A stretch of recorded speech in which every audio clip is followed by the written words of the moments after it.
अस्सलाम वालेकुम। उम्मीद है आप सब खैरियत से होंगे। दोस्तों, आप में से कभी किसी के साथ ऐसा हुआ है कि एग्ज़ाम में पेपर सॉल्व करते करते किसी एक सवाल में ऐसा अटके कि अटक के ही रह गए। मेरे साथ ऐसा हुआ जब मैं फर्स्ट ईयर मैथ्स का पेपर दे रही थी और इंटीग्रेशन का प्रॉब्लम सॉल्व कर रही थी।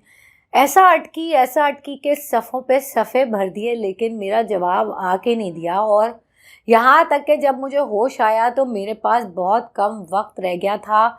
Luckily it was my second last question, वरना तो पता नहीं मेरा उस पेपर में क्या होता। घर आके मैंने अम्मी से डिस्कस किया तो अम्मी ने मुझे कहा कि तुम्हें चाहिए था कि तुम प्रॉब्लम को वहाँ छोड़ देती और दूसरा सवाल सॉल्व करती।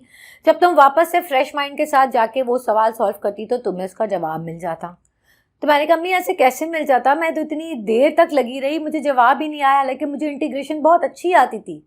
तो अम्मी ने कहा नहीं, ऐसे ही होता है। और ये सिर्फ एग्ज़ाम के पेपर की बात नहीं है, ये पूरी ज़िंदगी में यही उसूल अपनाओ कि जब भी कभी किसी प्रॉब्लम में फंस जाओ ना और दिमाग स्टक हो जाए तो उस प्रॉब्लम को छोड़ दो, किसी और काम में लग जाओ। वापस जाके वो प्रॉब्लम शुरू करोगी तो तुम्हें यकीनन जवाब मिल जाएगा। बहरहाल मैं यंग भी बहुत थी, हाफ कन्विंस्ड हुई नहीं हुई। उसके बाद कुछ अरसे के बाद मैंने रिचर्ड टेम्पलर की एक किताब पढ़ी, उसमें एक कहानी पढ़ी जो कि बैक्ड अप थी विद द साइंटिफिक रिसर्च। और उसके बाद मुझे पता चला कि जो बात अम्मी ने कही थी वो 100% दुरुस्त थी। वो कहानी है एक शख्स की जिसका नाम है इलाइस हाउ। वो यूएस में रहा करता था और उसकी बीवी लोगों के कपड़े सीती थी, और कपड़े वो हाथ से सीती थी, क्योंकि 1800 की बात मैं आपको बता रही हूँ। तो इलाइस हाउ को इस बात पे बड़ी तकलीफ होती थी कि मेरी बीवी इतनी मेहनत करती है इतने से पैसों के लिए, मैं क्या करूं कि इसके लिए एक मशीन बना दूं ना। बड़े सालों सोचता है, लेकिन उसको समझ में नहीं आता कि मशीन ऐसी बनेगी कैसे कि सुई जो है वो कपड़े के नीचे जाके वापस भी आ जाए और धागे को लेती भी आ जाए। सोचता रहता था, उससे हल नहीं मिलता। एक दफ़ा अपने वर्क डेस्क पे ही सोचते सोचते कारखाने में सो जाता है। सोता है तो ख्वाब में देखता है कि उसे कुछ आदमखोरों ने नेज़ों पे घेरा हुआ है और कह रहे हैं कि अगर तुमने सिलाई मशीन नहीं बनाई ना तो बस तुम्हारी तो खैर नहीं है, हम तुम्हें खा जाएंगे।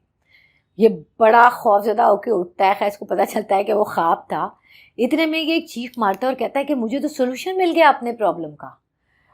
और वो ये कहता है कि जब उन्होंने जो नेज़े मेरे सर पे रखे हुए थे ना, उनकी नोक पे सुराख था, उनकी टिप पे सुराख था, उनके एंड पे सुराख नहीं था। इस सुई के अनलाइक, क्योंकि इसमें एंड पे सुराख होता है। तो उसने कहा कि अगर मैं एक मशीन बनाऊं और उसमें सुई ऐसे लगाऊं और उसकी टिप पे सुराख हो तो ये धागा लेके कपड़े के दूसरी तरफ से निकल जाएगी। उसके बाद उसने उस प्रिंसिपल को अप्लाई किया और दुनिया की पहली लॉक स्टिच मशीन इजाद की 1824 में। और उसके बाद वो यूएस का उस वक्त का दूसरा अमीर तरीन आदमी बना। अब जो रिसर्च है वो क्या है कि हमारे दिमाग के दो हिस्से होते हैं, एक हमारा कॉन्शियस माइंड, एक सबकॉन्शियस माइंड। जो हमारा कॉन्शियस माइंड होता है ना, it is super good at solving simple problems, जैसे कि ऑफिस जाना है नहीं जाना, जिम जाना है नहीं जाना, वगैरह वगैरह। But it is not capable of taking और सॉल्विंग कॉम्प्लेक्स प्रॉब्लम्स, और even if it does it success fast. Whereas हमारा जो सबकॉन्शियस माइंड होता है वो बहुत पावरफुल होता है।